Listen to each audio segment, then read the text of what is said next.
ఓం గంగణపతయ నమ. ఐం సరస్వత్యై నమ. క్లీం మహాకాళికాయ నమ. ద్రాం దత్తాత్రేయ నమ. హ్రీం హ్రీం బగలాముఖి దేవ్యై నమో నమ. జయ గురు దత్తాత్రేయాయ నమో నమ. ఓం నమ శివాయ శివాయ గురువే నమ. క్లీం కృష్ణాయ గోవిందాయ గోపీజన వల్లభాయ శ్రీకృష్ణ పరబ్రహ్మణే పరంజ్యోతిషే నమో నమ. శ్రీరామ జయ రామ జయ జయ రామ రామ. యూట్యూబ్ ప్రేక్షకులకి అందరికీ కూడా నమస్కారం అండి. నేను పాలపర్తి గురునాథ్ శర్మ, జ్యోతిషం వాస్తు సిద్ధాంతిని. మీకంతా కూడా గోచారరీత్యా గ్రహాల యొక్క స్థితిగతి కటిక వాటి ప్రభావం అంతా కూడా ఖగోళ శాస్త్ర వీరకంతా కూడా విశ్లేషణ చేసి పరిష్కారం చెప్పడం జరుగుతుంది. గ్రహాల యొక్క సంయోగం ఈ రకంగా ఉంది.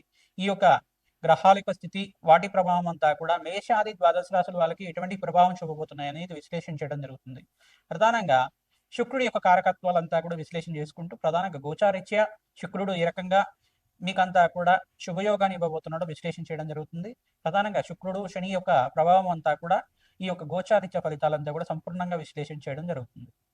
ప్రధానంగా చూసుకుంటే శుక్రుడంతా కూడా ఈ యొక్క కళత్రకారకుడిగా చెప్పడం జరుగుతుంది. ప్రధానంగా శుక్రుడంతా కూడా ప్రధానంగా మీకంతా కూడా వివాహాది శుభకార్యాలు జరగాలన్నా, మంచి శుభమైన యోగాలు ఇవ్వాలన్నా శుక్రుడంతా కూడా భోగభాగ్యానికి కారణం అంతా చెప్పడం జరుగుతుంది. ప్రధానంగా శుక్రుడంతా కూడా ఐశ్వర్య ప్రదాతక లక్ష్మీకారకుడిగా చెప్పడం జరుగుతుంది. వ్యాపారంలో అభివృద్ధి కావాలన్నా, వ్యాపారంలో మంచి దక్షత రావాలన్నా, వ్యాపారంలో అష్టైశ్వర ప్రాప్తి ఆకస్మిక ధనలాభం కావాలన్నా శుక్రుడి యొక్క అనుగ్రహం అంతా కూడా మంచిగా ఉండాలి.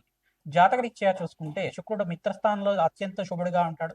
లగ్న చక్ర వేషాత్తు మీకంతా కూడా లగ్నం తెలుసుకుంటే కనుక లగ్నాన్ని చూసుకోండి, లేదు రాశి తెలుసుకుంటే కనుక రాశిని చూసుకోండి. మీకంతా కూడా శుక్రుడు అంతా కూడా ప్రధానంగా మీకు ఆకస్మిక ధనయోగాన్ని ఇచ్చే విధంగా, లగ్జరీ లైఫ్ రిచ్ లైఫ్ అనేది ఇచ్చే విధంగా శుక్రుడు అంతా కూడా కారకుడు అంటాడు. పాండిత్యానికి, వేద పట్టణానికి, ప్రధానంగా మంత్రశాస్త్రానికి అంతా కూడా అష్టైశ్వర్య యోగం ఇచ్చే విధంగా ఉంటారు. ప్రధానంగా ఎవరైతే కనుక వస్త్ర వ్యాపారాలు చేస్తూ ఉంటారో వాళ్ళకంతా కూడా శుక్రుడు అంతా కూడా అష్టైశ్వర్య యోగం ఇచ్చే విధంగా ఉంటారు. ప్రధానంగా రత్నాల వ్యాపారాలు కానీ, జ్యువెలరీ బిజినెస్ కానీ, ప్రధానంగా ఇటువంటి కారకత్వాలంతా కూడా శుక్రుడికి అంతా కూడా చెప్పడం జరుగుతుంది. పాండిత్యము, వేద పట్టణం కానీ, ప్రధానంగా మంచి ఎడ్యుకేషన్ అనేది ఉండడం కానీ, మంచి స్కాలర్గా ఉండడం, పిహెచ్డి చేయడం కానీ, ఇట్లాంటి అఖండమైన జ్ఞానాన్ని అంతా కూడా పొందడం అనేది సకల శాస్త్ర ప్రావీణ్యుడిగా చెప్పడం జరుగుతుంది. శుక్రుడు అంతా కూడా భోగభాగ్యాలకు అధిపతిగా చెప్పడం జరుగుతుంది.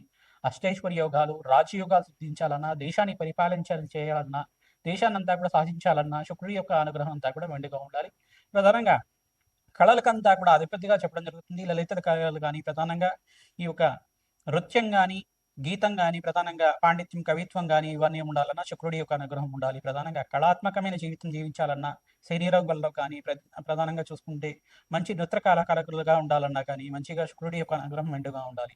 ప్రధానంగా శుక్రుడు అంతా కూడా ఈ యొక్క కారకత్వంతో ఉంటారు కావున మేషాది ద్వాదశ రాశుల వాళ్ళకి గోచారిత్యా శుక్రుడు అంతా కూడా ఈ రకంగా అనుగ్రహం ఇస్తున్నారు. శనీశ్వరుడు అంతా కూడా ఈ రకంగా అనుగ్రహిస్తున్నారు. గోచారిత్య కూడా శుక్రుడు శనీశ్వరుడు అంతా కూడా ప్రభావం అంతా కూడా మేషాది ద్వాదశ రాశుల వాళ్ళకి ఈ రకంగా ఉండబోతుంది. సంపూర్ణ విశ్లేషణ చేయడం జరుగుతుంది. ప్రధానంగా శనీశ్వరుడు అంతా కూడా కర్మఫలదాతగా చెప్పడం జరుగుతుంది. కర్మఫలదాత అయిన శనీశ్వరుడు అంతా కూడా ఇక్కడ కొన్ని రాశుల వాళ్ళకి ఏలినాటి శని ప్రభావం ఇస్తున్నారు. ప్రధానంగా అష్టమ స్థానంలో శనీశ్వరుడు సంచారం అంతా కూడా ఈ యొక్క ప్రభావం అంతా కూడా ఉంటుంది. కొన్ని రాశుల వాళ్ళకి అర్ధాష్టమ శని దోషం అనేది ఇవ్వడం, మళ్ళీ శనీశ్వరుడు యొక్క వక్ర దృష్టి అంతా కూడా కొన్ని రాశి మీద పడుతుంది.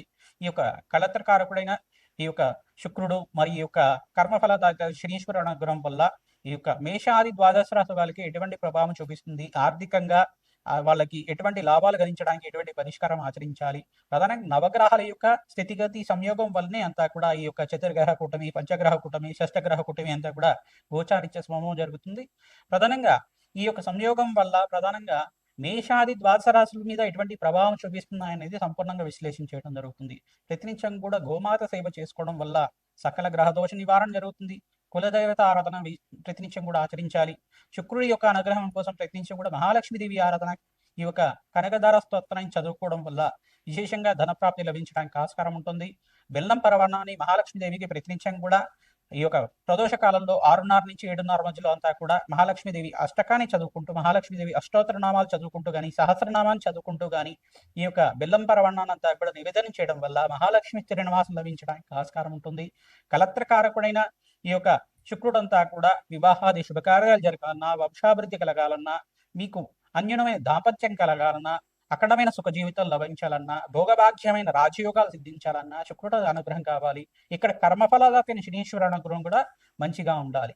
తద్వారా ఈ యొక్క మేషాది ద్వాదశ రాశి వాళ్ళకి గోచారీత్యా శుక్రుడు శనీశ్వరుడు ఇచ్చే ఫలితాలంతా కూడా సంపూర్ణంగా విశ్లేషణ చేయడం జరుగుతుంది.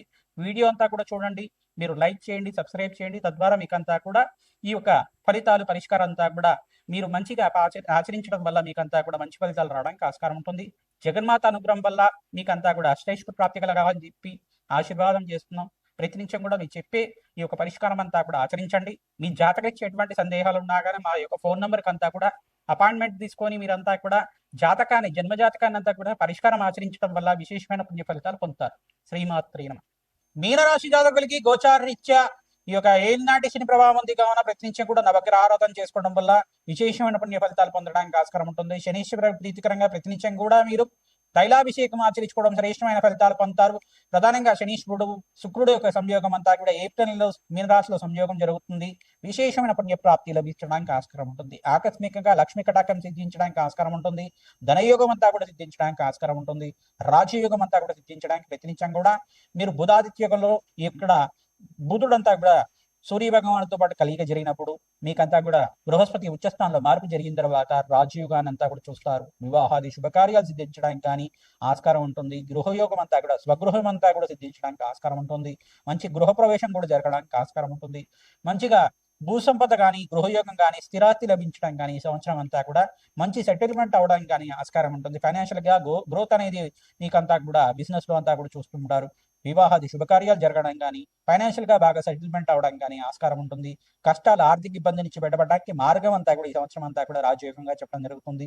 శుక్రుడికి శనీశ్వరుడికి రాహువుకి అంగారకుడికి మరియు బృహస్పతికి బుధ భగవానుడికి అంతా కూడా జపమోహమాది కార్యక్రమాలు ఆచరించుకోవడం వల్ల అగ్నికి నవధాన్యాలు తరచుగా సమర్పించడం వల్ల జపమోహమాది కార్యక్రమాలు ఆచరించి నవగ్రహ శాంతి హోమాది కార్యక్రమాలు రాజశ్యామల యజ్ఞాతికృతులు బగలామకి శాంతి హోమాది కార్యక్రమాలు ఆచరించడం వల్ల శత్రుభయాలు శత్రుపీఠ నుంచి బయటపడి మీకంతా కూడా రాజయోగ స్థితి రావడానికి ఆస్కారం ఉంటుంది. వివాహాది శుభకార్యాలు జరుగుతాయి. గృహయోగ సిద్ధి కలుగుతుంది. వ్యాపారంలో అభివృద్ధి ఆకస్మికంగా సిద్ధించడానికి ఆస్కారం ఉంటుంది. వ్యాపారం అంతా కూడా విస్తరణ చేసుకోవడానికి ప్రణాళికలు చేసుకోవచ్చు. ప్రధానంగా మే 15వ తారీఖు నుంచి నవంబర్ 28వ తారీఖు దాకా అఖండమైన శుభయోగం అంతా కూడా చెప్పడం జరుగుతుంది. ప్రధానంగా నవగ్రహ ఆరాధన ప్రతినిత్యం ఎవరైతే చేస్తుంటారో ఈ ఈత్ బాధలు కష్టాల నుంచి బయటపడడానికి ఆస్కారం ఉంటుంది. ఈ యొక్క మీనరాశి జాతకులంతా కూడా ఈ యొక్క ఏలినాటి శని ప్రభావంలో ఉన్నారు కావున తైలాభిషేకం చేయించడం తిలలు దానం చేసుకోవడం వల్ల శ్రేష్టమైన ఫలితాలు పొందుతారు. గోమాత సేవన చేస్తూ ఉండండి. ప్రధానంగా మీరంతా కూడా హనుమత్ ఆరాధనలో భాగంగా సింధూర అభిషేకం అంతా కూడా ఆచరించి ఈ యొక్క మన్యసూక్త విధానంగా హనుమత్ మూలమంత్ర రహితంగా శ్రీరామ మూలమంత్ర రహితంగా ప్రధానంగా పురుసూక్త శ్రీసూక్త విధానంగా మీకంతా కూడా అరటి పండ్లతోటి యజ్ఞం అంతా కూడా ఆచరించడం వల్ల హోమాది కార్యక్రమాలు ఆచరించడం వల్ల హనుమత్ ఆరాధనలో భాగంగా విశేషమైన పుణ్య ఫలితాలు ఆకస్మికంగా ధనయోగ సిద్ధి జరగడానికి ఆస్కారం ఉంటుంది. సర్వ గ్రహదోష నివారణంగా అవడానికి ఆస్కారం ఉంటుంది. ప్రతినిత్యం కూడా సింధూర అభిషేకం ఆచరించండి. ఓం హనుమతే శ్రీరామదూతాయ నమః అనే నామాన్ని ప్రతినిత్యం కూడా జపాన్ని ఆచరించడం వల్ల అఖండమైన శుభ ఫలితాలు సర్వగ్రహదోష నివారణానికి ఆస్కారం ఉంటుంది. ఓం సూర్యాయ నమః అర్కాయ నమః మిత్రాయ నమః భానవాయ నమః పూషాయ నమః మార్తాండాయ నమః ప్రచండ తేజసే నమః సర్వలోక పితామహాయ నమః సూర్యాయ నమో నమః నామాన్ని ప్రతినిత్యం కూడా జపాన్ని ఆచరించండి. సంపూర్ణ ఆరోగ్య సిద్ధి కలుగుతుంది. ఈ యొక్క గోధుమలంతా కూడా దానం చేసుకోవడం వల్ల అఖండమైన శుభ ఫలితాలు పొందడానికి ఆస్కారం ఉంటుంది. శ్రీమాత్. మేషాది ద్వాదశ రాశుల వాళ్ళకి సంక్రాంతి శుభాకాంక్షలు అందరూ కూడా విశ్లేషణ చేయడం జరుగుతుంది. ప్రధానంగా సంక్రాంతి వేళల్లో అంతా కూడా ప్రధానంగా 14, 15, 16 తారీఖులో అంతా కూడా సంక్రాంతి అంతా కూడా జరుపుకోవడం జరుగుతుంది. 14వ తారీఖు రోజున ప్రధానంగా భోగి, 15వ తారీఖు రోజున సంక్రాంతి, మకర సంక్రాంతి అంతా కూడా సూర్య భగవానుడు అంతా కూడా చూసుకుంటే మకర రాశిలో ప్రవేశం చేయడం అనేది విశ్లేషణ చేయడం జరుగుతుంది. ప్రధానంగా ఈ యొక్క ఉత్తరాయణ పుణ్యకాలంలో అంతా కూడా శ్రేష్టమైన ఫలితాలు పొందడానికి ఆస్కారం ఉంటుంది. అఖండమైన శుభయోగానంతా కూడా మేషాది ద్వాదశ రాశుల వాళ్ళు ఈ సంక్రాంతి తర్వాత నుంచి అఖండమైన శుభయోగాలు సిద్ధించడానికి ఆస్కారం ఉంటుంది. ప్రధానంగా ఈ యొక్క సంక్రాంతి రోజున మీరంతా కూడా విశేషమైన కులదేవత ఆరాధన చేసుకోవాలి. విశేషంగా కులదేవత ఆరాధన చేసుకోవడం వల్ల రాజయోగాన్ని చూస్తారు. మహాలక్ష్మీదేవి ఆరాధన చేసుకోవడం వల్ల భోగభాగ్యాలు రాజయోగం సిద్ధి రావడానికి అఖండమైన ఐశ్వర్య ప్రాప్తి కలగడానికి ఆస్కారం ఉంటుంది. ధనయోగం సిద్ధి రావడానికి ఆస్కారం ఉంటుంది. గోమాత సేవను ఆచరించడం విశేషంగా సంక్రాంతి రోజున గోమాతను అంతా కూడా పూజ చేసుకోవడం వల్ల పాడి పంట అంతా కూడా ఐశ్వర్య ప్రాప్తి కలగడానికి ఆస్కారం ఉంటుంది. ధనలక్ష్మి ఆరాధన చేసుకోవడం వల్ల అఖండమైన పుణ్యప్రాప్తి కలుగుతుంది. ధాన్యలక్ష్మి ఆరాధన చేసుకోవడం వల్ల ధాన్యానికి లోటు లేకుండా అఖండమైన శుభ ఫలితాలు పొందడానికి ఆస్కారం ఉంటుంది. ప్రధానంగా పితృదేవత ఆరాధన చేస్తూ ఉంటారు. సంక్రాంతి రోజున పెద్దల పండుగ అంటారు కాబట్టి పితృదేవత ఆరాధన చేసుకోవడం వల్ల పితృదేవతలంతా కూడా శాశ్వతంగా బ్రహ్మలోకంలో నివాసం ఉండడానికి కానీ, శాశ్వతంగా వైకుంఠ ప్రాప్తి కలగడానికి కానీ, శాశ్వతంగా కైలాస ప్రాప్తి కలగడానికి కానీ, శాశ్వతంగా స్వర్గలోకంలో పుణ్యలోకంలో స్థిర నివాసం ఉండడానికి ఈ ప్రధానంగా ఎక్కువ రోజునే ప్రధానంగా సంక్రాంతి రోజున మాత్రమే ఎవరైతే కనుక ఈ యొక్క పితృదేవత ఆరాధన చేసుకుంటూ ఉంటారో మీకంతా కూడా రాజ్యోగంగా చెప్పడం జరుగుతుంది. ప్రధానంగా పితృదేవతలకు ప్రీతికరంగా స్వయంపాక దానం, బ్రాహ్మణత్వం దానం చేసుకోవడం, తిలతర్పణాలు చేసుకోవడం, అఖండమైన శుభ ఫలితాలు పొందడానికి ఆస్కారం ఉంటుంది. ప్రధానంగా పితృదేవత ఆరాధన చేసుకోవడం వల్ల పితృదేవతకు ప్రీతికరమైన వంటకాలన్నీ కూడా నివేదన చేసి గృహంలో ఉండే వాళ్ళు ప్రధానంగా స్వీకరించడం వల్ల అఖండమైన పుణ్య ఫలితాలు పొందడానికి ఆస్కారం ఉంటుంది. ప్రధానంగా వీరంతా కూడా పితృదేవత ఆరాధన చేసుకోవడం వల్ల బ్రాహ్మణత్వం కంతా కూడా మహావిష్ణు స్వరూపంగా భావించి ధాన్యము, ఈ యొక్క స్వయంపాకము, వస్త్రదానం చేయడం వల్ల అఖండమైన పుణ్య ఫలితాలు పొందడానికి ఆస్కారం ఉంటుంది. సంఘంలో గౌరవం పెరుగుతుంది, పేరు ప్రఖ్యాత లభించడానికి ఆస్కారం ఉంటుంది, రాజ్యోగ స్థితి రావడానికి ఆస్కారం ఉంటుంది, మహాలక్ష్మీదేవి అనుగ్రహం లభిస్తుంది. తద్వారా మీరంతా కూడా ఈ పుణ్యమైన కార్యక్రమాలు చేయడానికి ఆస్కారం ఉంటుంది. కావున ఉత్తరాయణ పుణ్యకాలంలో ప్రధానంగా మీ జాతకరీత్యా ఉన్న సర్వగ్రహ దోష నివారణ చేయడానికి ప్రయత్నం చేయండి. ఈ యొక్క రాజశ్యామల యజ్ఞాధికరతలు కానీ, బగలాముఖి శాంతి హోమాది కార్యక్రమాలే కానీ, ప్రధానంగా ఈ యొక్క కమలాత్మక దేవి హోమాది కార్యక్రమాలు కానీ, ఈ యొక్క లక్ష్మీ కుబేర శాంతి హోమాది కార్యక్రమాలు కానీ ఉత్తరాయణ పుణ్యకాలంలో ఆచరించుకోవడం వల్ల అఖండమైన పుణ్య ఫలితాలు పొందడానికి ఆస్కారం ఉంటుంది. ఉత్తరాయణ పుణ్య కార్యక్రమంలో ప్రధానంగా విశేషంగా స్నానానికి విశేషమైన ఫలితాలు చెప్తారు, జపానికి విశేషమైన ఫలితాలు చెప్తారు, నామస్మరణ చేసుకుంటూ ఉండాలి. ప్రధానంగా ఉత్తరాయణ పుణ్యకాలంలో అంతా కూడా భగవత్ ఆరాధన చేసుకోవడం శ్రేష్టమైన ఫలితాలు, మోక్ష జ్ఞానాన్ని ఇచ్చే విధంగా ఉంటాయి. శ్రీమాత్రే నమః.